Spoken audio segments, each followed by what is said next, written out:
Kapayapaan ng sumayinyong lahat. Ano nga ba ang sinasabi ng Biblia tungkol sa sexual immorality? Pero bago ako magpatuloy, striktong patnubay ng magulang ang kailangan.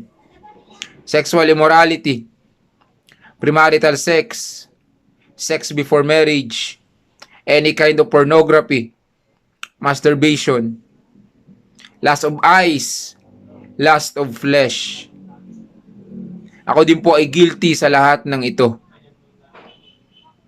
Ngunit sa awa at sa grasya ng ating Panginoong Diyos sa pamamagitan ng ating Panginoong Hesus, nang isinorender ko sa ating Panginoong Hesus lahat-lahat at ikinonfess ang aking mga kasalanan, ako'y kanyang pinalaya at idinelivered sa mga sexual immorality. Pero ano nga bang sinasabi ng Biblia tungkol dito? Hayaan niyo po akong ibahagi ang sinasabi ng Biblia. So 1 Corinthians 6 verse 18 to 20. Flee from sexual immorality.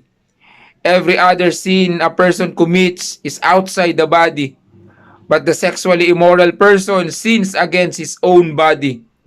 Or do you not know that your body is a temple of the Holy Spirit within you, whom you have from God?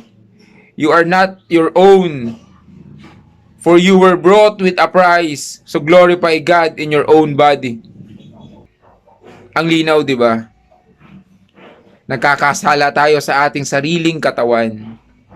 Ngunit ang ating katawan na to ay hindi sa atin. Ito ay tinubos ng ating Panginoong Hesus sa krus ng Kalbaryo para sa ating mga kasalanan, para tayo magkaroon ng buhay na walang hanggan. Huwag kang umayon sa anong nakikita mo sa paligid. Hindi masama ang sex, pero ito'y nakadisenyo sa mga marriage couple. Anong sinasabi ng Biblia tungkol dito?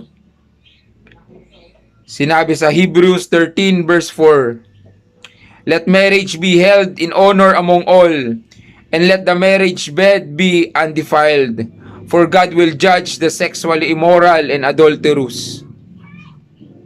Gustong sabihin sa iyo ng ating Panginoong Diyos na sin is not normal. Hindi normal ang kasalanan. At isang araw ay darating ang paghukom. Babalik ang ating Panginoong Hesus. Baka abutan kanyang gumagawa pa rin ng kasalanan.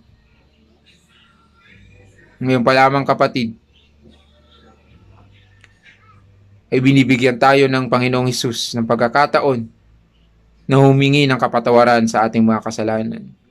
Kung ikaw ay nakikinig pa sa mga oras nito, may sinasabi sa iyo ang ating Panginoong Hesus.